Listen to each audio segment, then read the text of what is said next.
All I know is pain. All I know is pain.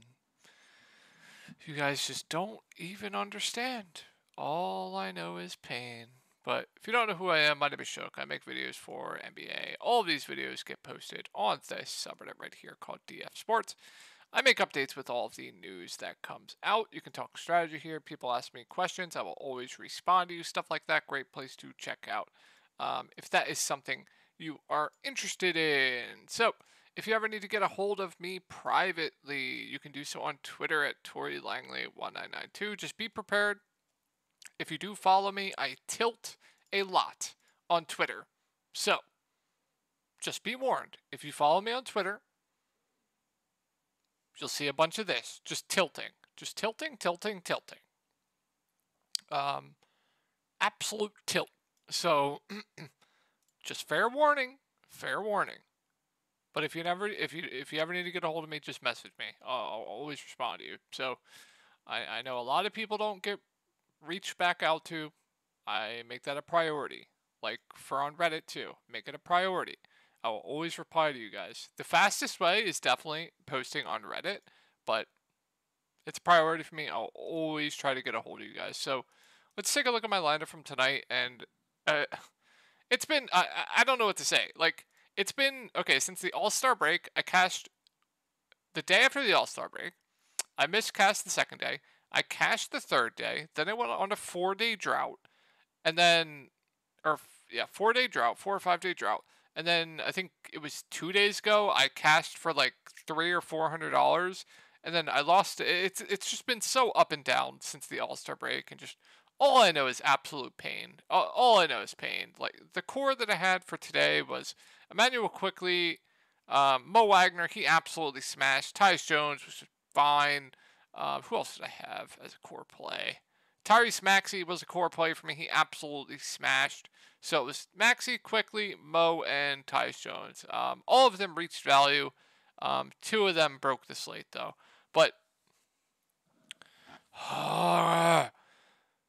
it's a great night for me if Mr. Julius Randle just has a normal 50-point game like he usually does pretty much every game with the team healthy. No Brunson. Phenomenal matchup against Charlotte. Fast-paced game. Charlotte's a terrible rebounding team. You would think Julius Randle would thrive in this matchup. Just go for like a 30-point double-double and just smash in a fast-paced game. But no, I'm watching this game, a fast-paced Charlotte team that doesn't play defense. In the first quarter, the score was 20-20. It was like I was watching a 1950s basketball game. Seriously. It was like I was watching a game from the 1960s, bringing me back in time to just watch boring basketball from 1961. 112-105. Guess we're bringing back 1960s basketball. When I stack that game, I have Quickly, I have RJ absolutely smashing, I have Julius Randle. The Sharks who played Julius Randle just absolutely punished. Let's go to a couple Sharks lineups. Let's just let me see. I see Julius Randle in one. What else? Let me see if there's any others. Okay, Mitchell Robinson was one of my favorite plays in the slate. Also, Kelly Olynyk was also one of my favorite plays in the slate. I was shocked he didn't have a better game than that. Any other sharps that I recognize play Randall? I don't think so, but I know a lot of people on Twitter were very, very high on Julius Randle today. It's just no idea. No Brunson.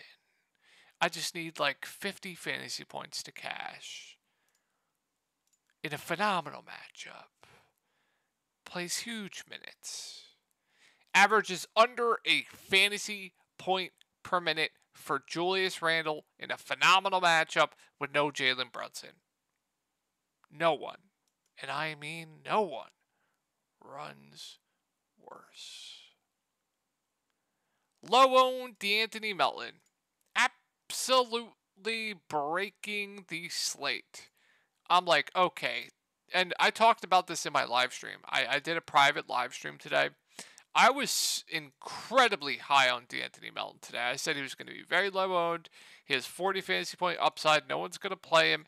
He absolutely smashes in these spots when teams are shorthanded. If you go back to last year when he was on Memphis, or however many years ago, he was like a free square every time a team was shorthanded.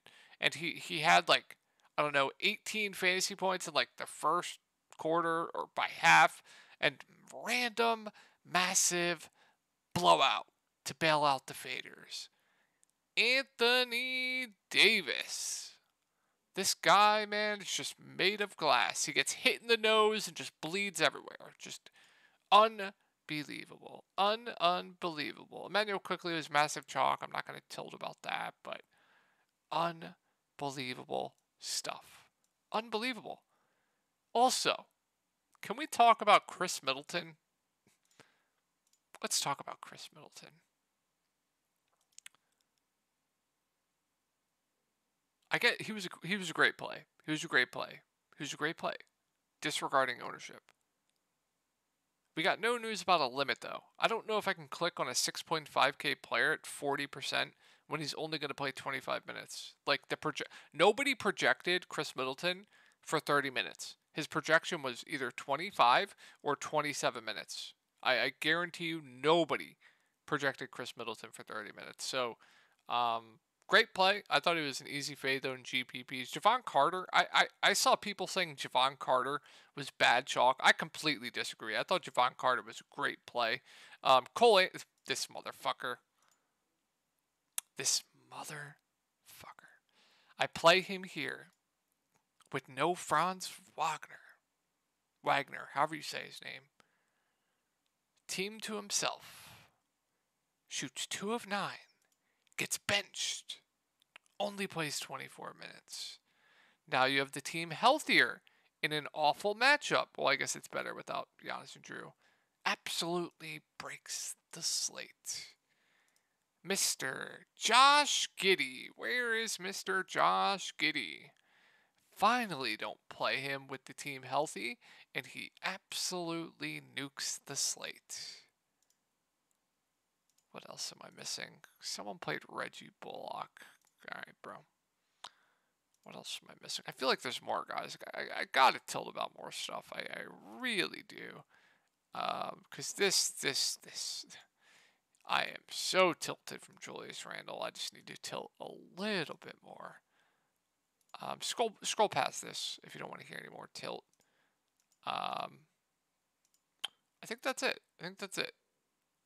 Mark, you're still a pussy for not limiting SGA, so fuck off. I'm going to play Oklahoma City Thunder tomorrow. They're all going to be limited. Obviously, SGA is out. I think that's it, guys. Just unbelievable stuff that I have to deal with day in, day out. 80 locker room. 80 made of glass. Julius Randle floor game in a phenomenal matchup with the team to himself. What did I do to deserve this? Pain. I don't know. But let's get into the slate. We have a nice little 7-game slate for tomorrow that I'm pretty excited about. So let's get into it. Atlanta at Washington. It's a really good matchup here. I mean, what is the pricing here? Why is Trae Young 8.8K? Why is DeJounte Murray sub 8K? I mean, I think both look pretty good to me. Obviously, you know, they're up and down. They do have low floors, but they're just too cheap, in my opinion, in a really good matchup. So Trae, Murray, I think both look like pretty good plays to me. I guarantee you one of them is going to be very, very popular. If I had to guess, it's going to be Trae, but yeah, they both look very good to me. I do give the edge to Trae. Like, Trae should be a 10K player, in my opinion. I don't know why he's 8.8K, which means he's going to be popular tomorrow. He's going to mega bust, and I'm going to tilt on Twitter. But yeah, I like Trae. I like Murray. Clint Capella did play 34 minutes last game. Now, I don't think he'll play 34 minutes again, but who knows? Like, if I knew he was going to play over 30 minutes tomorrow, I'd probably play him. But I think the outcome's more likely than not that they go back to kind of splitting the minutes with him and Okongwu. So if everyone is going to play Clint Capella tomorrow because he played 34 minutes, I'll just easily fade. We'll see. It's going to be an ownership thing for me. Like if Clint Capella is low owned, then I'm more inclined to take a shot on it. I don't know if they did that because it was a match. Oh, they just played Miami. It's kind of weird. Kind of weird. But like I said, going to be an ownership thing for me. If I knew he'd play 34 minutes again, I would like him a lot. But I think the range of outcomes are more towards him and Okongwu kind of splitting the center minutes. There's not much else that stands out to me. Like Sadiq Bey, he'll play around 30 minutes or so. He'll be kind of productive, like okay value, but I prefer Cam Reddish for the same price. DeAndre Hunter, no. I'm not going to play Bog. I'm not going to play Okongwu. So really, really unappealing team outside of the main three guys there. Let's move on to Washington. So we have everyone healthy. It is a back-to-back, so there is a chance that Kyle Kuzma rests. If Kuzma does rest, then obviously Beal, Porzingis, they're going to look very good to me. Denny would get a huge boost. I would like him a lot for value, and then we'll just have to wait and see. They started Anthony Gill last time. Kyle Kuzma was out. I would not touch him, but let's go under the assumption that everyone's in. I think Porzingis, I think Beal, I think Kuzma are fine tournament plays. None of them really stand out to me as a priority. Bradley Beal finally has been playing extremely, extremely well of late, and he's really stuffing the stat sheet like he wasn't doing in the beginning of the season. So he's playing huge minutes as well too. So if you want to ride the hot streak with Bradley Beal, I would not hate you for it. He's definitely my favorite wizard outside of the main three. So if I had to pick one, it would be Beal, but they're not priorities for me. If Monte Morris is in, you can't get to DeLon Wright, but if Monte Morris is out, DeLon Wright at 5.2K seems like a pretty safe play to me. He'll stuff the stat sheet, probably play around 30 minutes, solid point per minute guy. Seems very, very safe, like a pretty good cash game play. He does have upside too, but more of a safe play. Denny, if everyone's in, I can't get to. I'm not going to play Kispert or anyone else from Washington. So let's move on to Portland. So it's a tough spot here. We have Nurkic questionable. I feel like it's been forever. So, I mean, there's blowout risk here. Boston, I think, is the best team in the league. Maybe Phoenix is a little better, but I think Boston is best team in the league right now, and Portland is very, very bad. So if you think this game stays close, it's probably going to have to be a big game from Dame. It's probably going to have to be a big game from Grant. So honestly, if I was playing some of these Portland guys, I would probably play someone from Boston if that was how I was building. But if you think this game stays close with no Simons, Damian Lillard's role right now is absolutely elite. He has one of the highest usage rates in the league. He's stuffing the stat sheet. Apparently, he does have triple-double upside, and he's rebounding at an insane clip. I don't know if we'll be able to do that against Boston, but we'll see. But no issue if you want to go to Dame. I think I rank some other spend-ups ahead of him, or mid-range options. Like I think I'd rather go to Jokic. I might prefer going down to Trae Young. I might prefer going to like Josh Giddey for cheaper, but Dame, very good play without Simons. Definitely a tougher matchup, though. Grant does have a ceiling. Like I said, if this game's going to stay close, he's going to have a big game. Dame's going to have a big game. They're also going to play close to 40 minutes as well. So don't hate it. Don't love the matchup, though. If Nurk is in, you can't get to Eubanks, can't get to Watford. If he's out, I would definitely play Watford over Drew, but they're both fair values. I like Cam Reddish quite a bit. He's playing massive, massive minutes right now, and he's actually running the second unit a little bit. He's having the ball in his hands a lot more as well. So I'll show you guys, if we pull up the rotation from the game on the 6th, if you take a look here, he actually subs out early, and then when Dame comes out, he comes in for Dame, and he runs that second unit as the main ball handler. And then he'll come out, and then he'll play with Dame. And then once again, when Dame subs out, Cam Reddish will come in, and he'll play these stretches without Dame. And he'll be very, very productive in those times. I don't think the field is recognizing that. I think the field is just scared of the name Cam Reddish. So if he's a good point per minute guy, and if he's going to have the ball in his hands a ton when Dame isn't on the court, he's basically playing all of his minutes without Dame on the court. Like when Dame's not on the court, Cam Reddish is on the court. So that is a bigger bump than I think people realize. And he's playing 40 minutes a game. So I think Cam Reddish is a pretty good value play to me. Matisse Thybulle, he'll play a ton of minutes, but more out there for his defense. reasonable value. I don't like much else though. I'll always mention Shaden Sharp just because he does have a ceiling, but I don't think we need to go there on the slate. And that'll do it for Portland. Let's move on to Boston. So like I said, if you think Portland keeps this game close, maybe it makes sense to play one of these Boston guys. But Tatum Brown, the more just contrarian plays to me at these prices.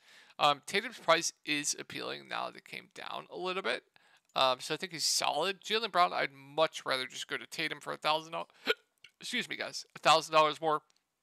Brogdon, Smart, I think they're a bit overpriced. Same with Derek White. No Robert Williams, so Al Horford is going to be the main beneficiary of that. He gets a pretty big boost as well. I think he plays mid-30s minutes. Seems like a pretty safe play to me with some upside as well. I don't think I would be going to anyone else on this team. So this is by far the least appealing game on the slate. I'm probably just going to cross this game off. Two tough teams that play very good defense. They're very slow paced. So Metro Garland, Moby Allen, all contrarian plays to me, just GPP dart throws. I'm not going to be going to anyone else. And then on Miami, kind of the same thing. I will say if Love is out, they started Max Strus last game. Only played 22 minutes, which is concerning. I don't think I would go there, but he would be playable. But once again, just all contrarian plays to me. Like, I think my favorite would be Tyler Hero. I think he has the easiest matchup of all of the main three, but there's just really not much here. I think this team, if I was playing 150 lineups, I would definitely sprinkle in some from this game, but in my lineup, I'm not going to get to anyone in this game. So this game, very, very easy to talk about. And this game, kind of easy to talk about too. There's just not much in this game. We'll get to the games that look more appealing. Like Atlanta, Washington looks pretty appealing. OKC, Phoenix looks appealing. This game is fine. Like if you want to go to Luka, if you want to go to Kyrie, both have ceilings. Would be completely fine with it. Not the best matchup though, but I think both are fine contrarian spin-ups. And then if Reggie Bullock's out, the main beneficiaries of that would be like Tim Hardaway Jr., Josh Green. I think both would be playable. I would prefer Tim Hardaway Jr. to Josh Green though. Tim Hardaway Jr. had a nice game tonight. That's the ceiling he has when he's hitting a shot. So if Bullock's out, he's probably going to have to play a ton of minutes because Bullock plays pretty big minutes. So those minutes are going to have to go to Tim Hardaway Jr., Josh Green, maybe to go, I don't know, some to Maxi Kleber, who's back. Reasonable value. He'll probably play around 20 minutes regardless. I think he's a fine dart at basically the flat mid. So, yeah, going to depend on Bullock news, but I think Luka, Kyrie are okay GPP plays.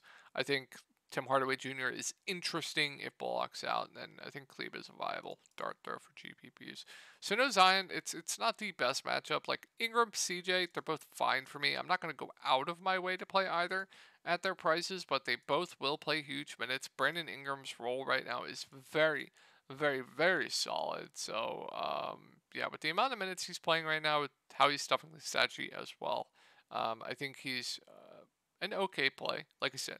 I think there are mid-range plays that look a lot better, like Josh Giddey, Trae Young, etc. like that. So not a priority, but a fine play. Same with CJ. Jonas Valanciunas is back. We still have Larry Nance out, so I think they're going to play Jonas Valanciunas over 30 minutes with no Larry Nance.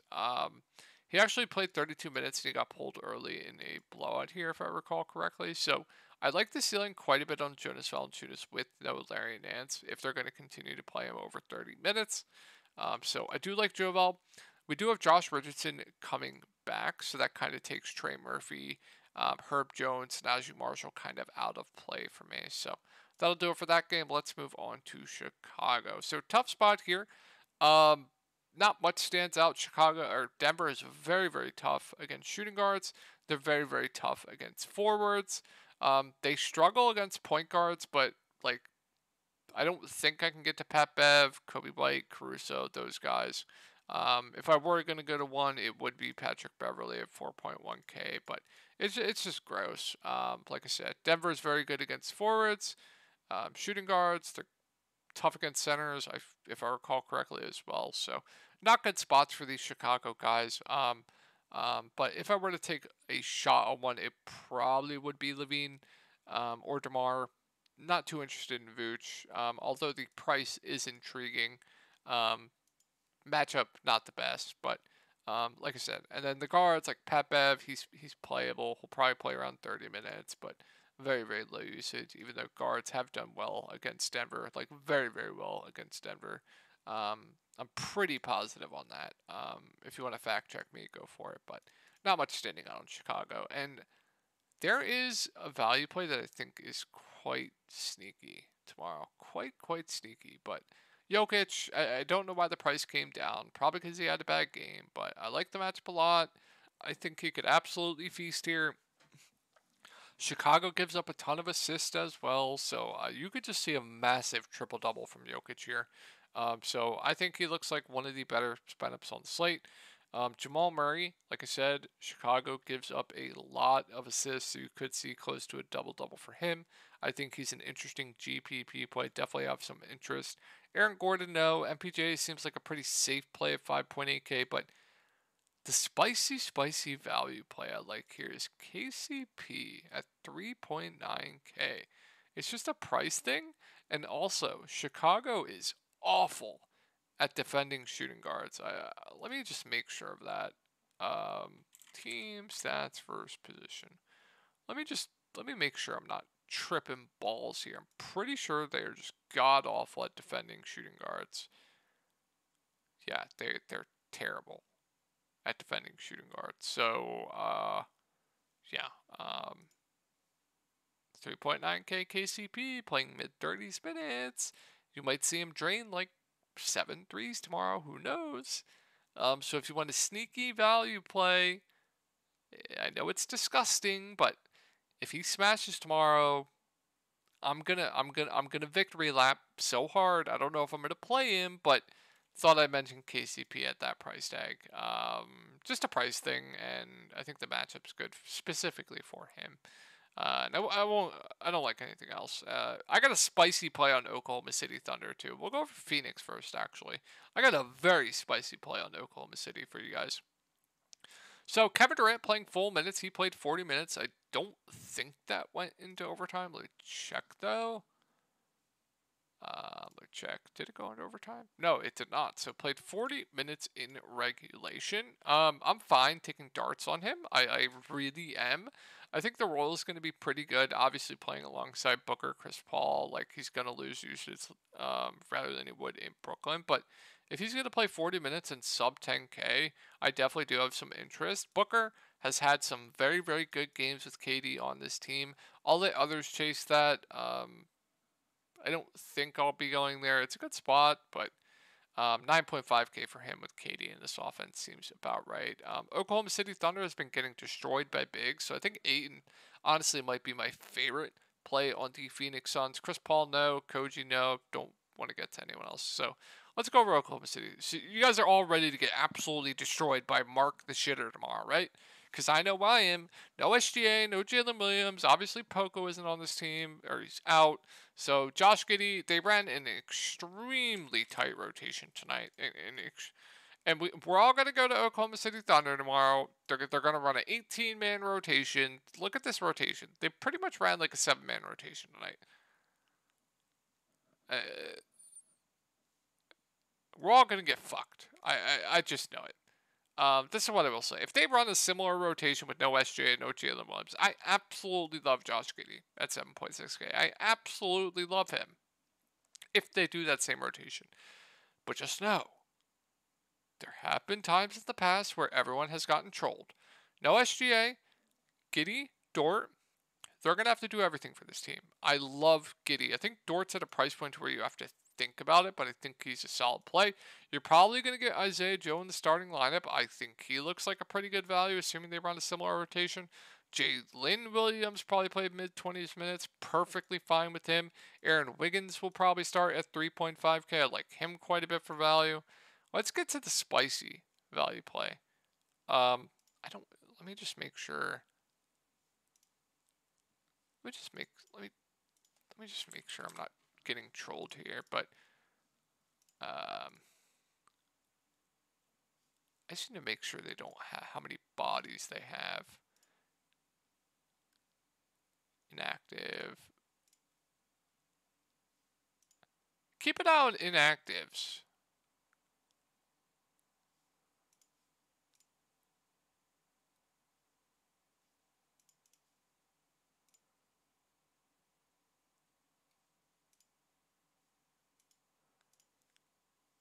This is what I will say. Usman Dieng is a stud. He's a stud. Played 19 minutes today. If he finds himself into like 20 minutes, like 20 to 22 minutes, he could absolutely smash at 3.2K. So if you want like a spicy value, kind of like KCP, Usman Dieng is that guy. He'll probably be like completely unowned as well. So this is spicy, very, very spicy, probably only for large field tournaments. Usman Dieng, very, very spicy. Would I be shocked if he DMPs? No, it's OKC. But if he gets like over 20 minutes, he could absolutely smash that price tag. So spicy meatball there with Usman Dieng, but I unfortunately a lot to like with OKC tomorrow. But be careful here. Isaiah Joe has gotten benched in the past. Aaron Wiggins has gotten benched in the past. Josh Giddey's minutes have gotten trolled in the past. Lou Dort's minutes have gotten trolled in the past, and I have a very good feeling that all of these guys are going to be very, very popular tomorrow. So just be careful. But if they run that same rotation from tonight, now without SGA, there is a lot to like from OKC, unfortunately. Last game here, guys, not a lot to like here. Siakam, Fred, Scotty, Fred, definitely my favorite from that group. Jakob Poeltl, probably my favorite play from Toronto. My only worries here is the Clippers.